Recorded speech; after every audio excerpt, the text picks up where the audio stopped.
April 1945.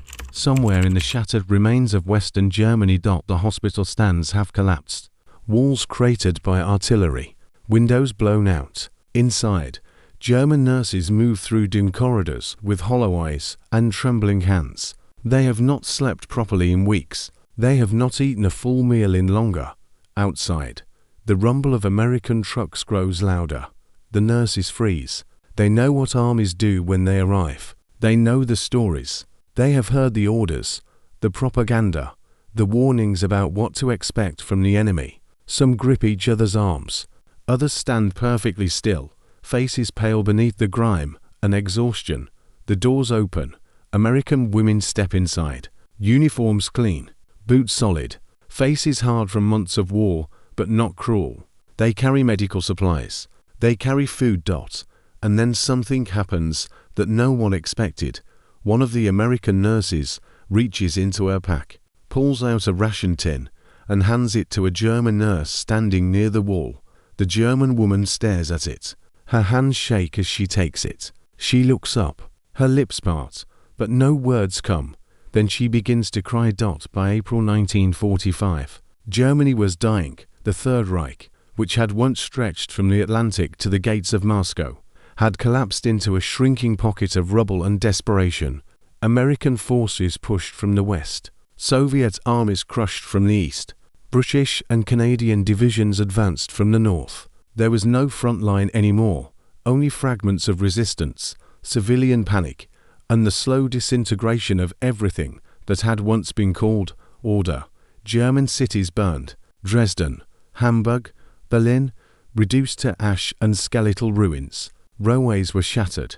Roads were cratered. Supply lines no longer existed. The Wehrmacht, once a mechanized juggernaut, now limped on foot through muddy fields. Its soldiers, teenagers, and old men with rifles older than they were. And in the middle of this collapse, the hospitals of Germany's medical infrastructure had been strained since 1943. By early 1945, it was broken. Hospitals operated without power, without clean water, without morphine or bandages or antiseptic. Surgeons performed amputations by candlelight.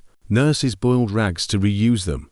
Wounded soldiers died not from their injuries, but from infection, starvation, and shock. German nurses, many of them volunteers from the Red Cross, the Deutsche Frauenwerk, or civilian auxiliaries, worked under conditions that would have been unthinkable 3 years earlier. They were not soldiers. They had no rank, no weapons, no protection. But they stayed. They stayed because there was no one else. Because the wounded kept coming. Because abandoning the dying felt worse than facing whatever the Allies would bring. They had been told what to expect. Propaganda painted the Americans as brutal occupiers. Soviet atrocities in the East confirmed their worst fears. So when the sound of Allied engines echoed through the streets, many nurses prepared for the worst. They did not prepare for kindness. The American army that rolled into Germany in the spring of 1945 was not the same force that had landed in Normandy. 10 months earlier, it had hardened. It had seen the camps. It had walked through Ohrdruf, Buchenwald, Dachau. American soldiers had opened the gates and found living skeletons staring back at them. They had smelled the crematoriums. They had seen the piles of shoes, the warehouses of hair, the meticulous records of extermination. Many of them stopped feeling sympathy for Germany after that. But the nurses were different. The United States Army Nurse Corps had deployed over 59,000 women to the European and Pacific theaters by war's end. They were officers. They held rank. They treated wounded men under fire, in field hospitals just miles from the front, in makeshift tents that shook with every shell burst. They had seen more death than most infantrymen. They had held boys as they bled out. They had written letters home to mothers who would never see their sons again. They knew what war did to people. American military doctrine was clear. Medical personnel were to be treated as non-combatants under the Geneva Conventions. Enemy wounded were to receive care. Hospitals were not to be targeted unless they were being used for military purposes. In practice, this doctrine was unevenly applied. But among the medical corps, especially among the nurses, there was a professional code that transcended hatred. They had been trained to see patients, not enemies. Still, the atmosphere was tense. Germany was a conquered nation. Its people were starving. Its cities were graveyards. American forces moved through towns where white sheets hung from windows, where civilians stood silent and afraid, where children watched from doorways with eyes too old for their faces. The nurses entered these towns carrying supplies. They set up aid stations. They treated German wounded alongside American casualties. And in those moments, in the space between collapse and occupation, between war and whatever came next, something unexpected emerged. Not forgiveness, not reconciliation, but recognition. The recognition that exhaustion looks the same in every language, that hunger has no nationality, that a woman holding a dying man's hand is doing the same work, whether that man wears feldgrau or olive drab dot, and sometimes, in the quiet of a ruined hospital. That recognition was enough to break through everything else. The German nurses who remained at their posts in April 1945 were not ideologues. Most were not even party members. They were women in their 20s and 30s who had trained in peacetime and found themselves swallowed by a war they had no power to stop. Many had been working without rest for months. Some had not been paid. Others had lost contact with their families entirely. No letters, no news, no way of knowing if their homes still stood or if the people they loved were still alive. They slept on floors. They ate scraps. They tied bandages tight because there were no replacements. They watched men die because there was no plasma, no penicillin, no time. By the time the Americans arrived, they were beyond exhaustion. They were hollow. Some had stopped feeling anything at all. They moved through the wards like ghosts, performing tasks by muscle memory alone.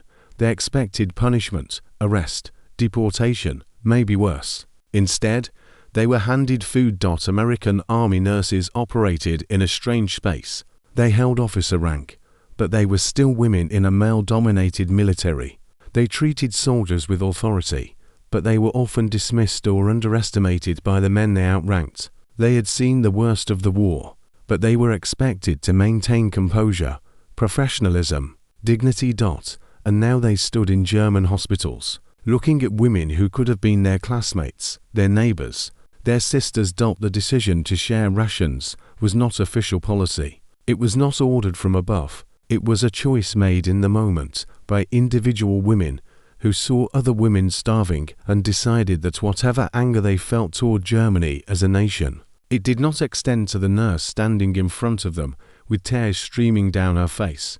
Some American nurses wrote about this in letters home. They described the shock of seeing German medical staff in such desperate condition. They described the guilt of having food while others had nothing. They described the strange, uncomfortable feeling of offering help to people they had been taught to see as enemies. But they did it anyway. In the spring of 1945, food was power. American soldiers carried C rations and K rations, compact, calorie-dense packages designed to sustain combat operations. They were not luxurious. Canned meat, crackers, instant coffee, chocolate bars. But to a starving population, they were treasure. German civilians had been on reduced rations since 1942. By 1945, official allocations had collapsed. Black markets flourished. People traded family heirlooms for bread. Children begged American soldiers for scraps. In the cities, malnutrition was endemic. In the hospitals, it was catastrophic. When an American nurse handed a ration tin to a German counterpart, she was not just offering food. She was offering recognition. She was saying, "You are still a person. You still deserve to eat. You still matter." The German nurses understood this. Some broke down immediately. Others accepted the tins in silence, clutching them as if they might vanish. A few tried to refuse, out of pride, or shame, or disbelief. But most took the food, and most wept. It was not charity in the detached sense. It was an acknowledgement of shared humanity. At the exact moment when such acknowledgements were rarest. There was something unique about the fact that this exchange happened between women, male soldiers, could share cigarettes, swap stories, find common ground in the absurdity of war. But women in uniform, especially nurses, occupied a different psychological space. They were caregivers. They were expected to embody compassion even in the midst of violence. They were the ones who cleaned wounds, held hands, whispered comfort to the dying. When American and German nurses met, they met as professionals who understood the same impossible job. They had both seen boys bleed out calling for their mothers. They had both worked through air raids. They had both scrubbed blood from their hands and returned to the wards to do it again. Gender did not erase the war, but it created a different kind of bridge. The German nurses saw American women who could have punished them, humiliated them, ignored them. Instead, those women opened their packs and shared what little they had. The American nurses saw German women who were too tired to be enemies, too broken to be threats, and in that moment, something shifted. Not forgiveness, not friendship, but a fragile, wordless truce built on exhaustion, recognition, and the simplest of gestures. A tin of food, a hand extended, a shared understanding that survival, not ideology, was all that mattered now. The moment happened in dozens of towns, dozens of hospitals. In the final weeks of the war, there was no single location, no official ceremony, no photographer present to capture it for history. Just American medical units moving through occupied Germany, setting up aid stations, assessing facilities, and encountering the wreckage of a medical system that had been pushed past collapse. One such encounter took place in a town near the Ruhr Valley in mid-April 1945. The 128th Evacuation Hospital, attached to the 9th Army, had advanced into the area following the encirclement of German forces in the industrial heartland. The town's civilian hospital was still functioning, barely. German nurses and a handful of elderly doctors were treating a mixture of Wehrmacht casualties, civilian wounded, and refugees who had fled the fighting in the east. When the American medical team arrived, the German staff assembled in the main corridor. They stood in silence, faces drawn, uniforms stained and patched. Some were visibly malnourished. One nurse swayed on her feet, steadying herself against the wall. The American chief nurse, a captain from Ohio, stepped forward. She was in her early 30s. She had landed in France in July 1944 and had spent 9 months moving with the front. She had treated casualties. At the Battle of the Bulge, she had seen what happened when supply lines broke and men died for lack of plasma. She looked at the German nurses and saw the same exhaustion she had felt a dozen times herself. She spoke briefly with the German head nurse, through a soldier who knew enough German to translate. The conversation was clipped, professional. The German nurse explained that they had no morphine, no sulfur drugs, limited bandages, no food reserves. They had been operating on nothing for weeks. The American captain nodded.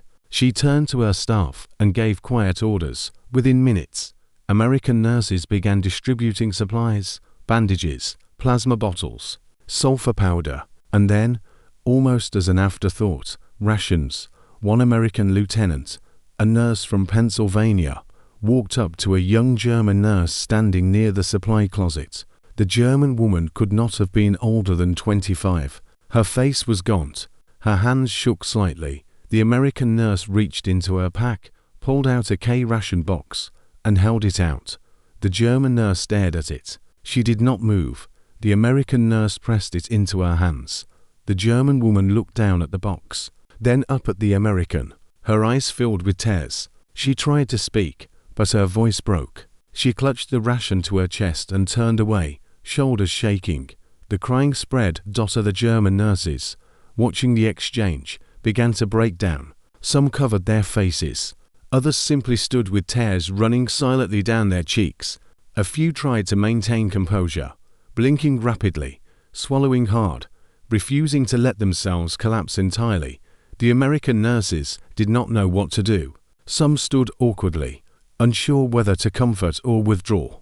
Others moved closer, placing hands on shoulders, offering quiet words even though the language barrier made them meaningless. One American nurse, a Midwesterner who had grown up on a farm, pulled out her entire day's ration and distributed it piece by piece to the German staff. She kept only the coffee for herself. It was not pity. It was something rawer than that. It was the recognition that these women had been surviving on willpower alone, that they had stayed at their posts when they could have fled, that they had kept working even when the war was clearly lost, even when no one was coming to relieve them, even when every rational instinct told them to abandon the wounded and save themselves.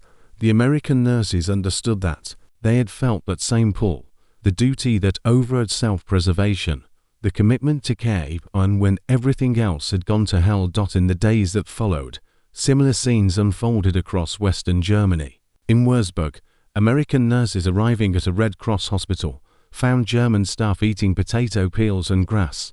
They shared their rations without hesitation. In Kassel, a field hospital run by German army nurses received American medical supplies and food within hours of the city's capture. In smaller towns whose names were never recorded, individual acts of compassion played out in silence. Not every encounter was gentle.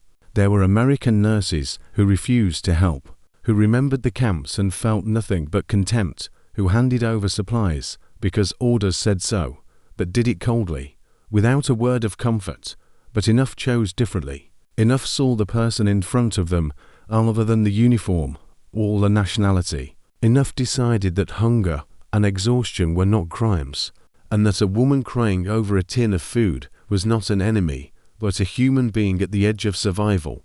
The German nurses did not forget. Years later, some of them would write about those moments. In memoirs, in interviews, in letters to relatives, they described the shock of receiving kindness when they had expected cruelty. They described the profound disorientation of being treated as equals by the victors. They described the strange, overwhelming gratitude that came not from the food itself, but from the gesture, the proof that they had not been erased, that they still mattered, that someone still saw them as worthy of care.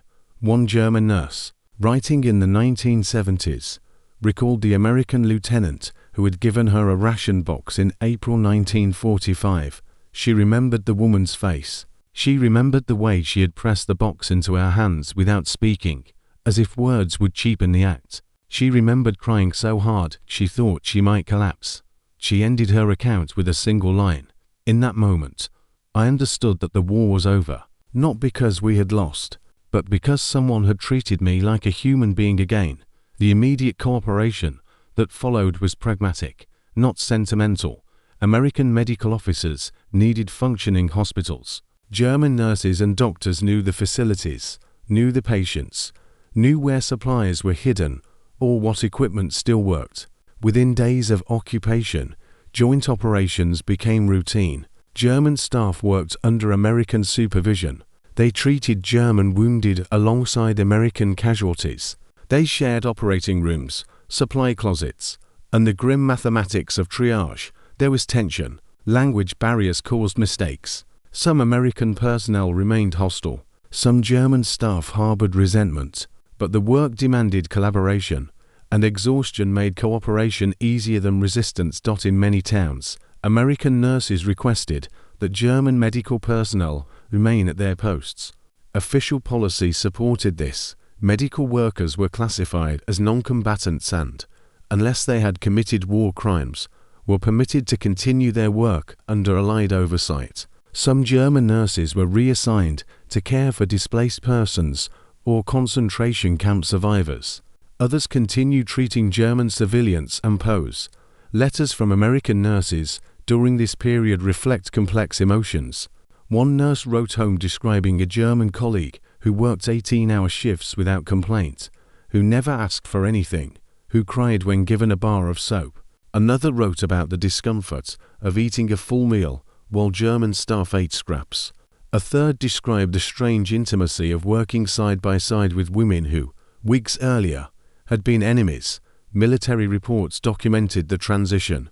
The 128th Evacuation Hospital noted that cooperation with German medical personnel had been unexpectedly effective. The 67th Field Hospital reported that German nurses had provided critical intelligence on local medical resources and civilian health conditions. Unit after unit recorded similar observations. The German medical staff were professional, competent, and desperate for any support. The distribution of rations continued. Some units established formal feeding programs for German hospital workers. Others left it to individual discretion. Food became a currency of trust, a way to acknowledge effort, to reward cooperation, to signal that survival was possible under occupation. The long-term impact of these encounters is harder to measure, but no less real. In the years following the war, German nurses who had worked alongside American medical personnel often spoke differently about the occupation than those who had not. They described moments of unexpected decency. They remembered individual Americans who had treated them with respect. These memories did not erase the trauma of defeat or the devastation of their country, but they complicated the narrative. They made hatred harder to sustain. American nurses carried their own memories home. Some remained in contact with German colleagues through letters.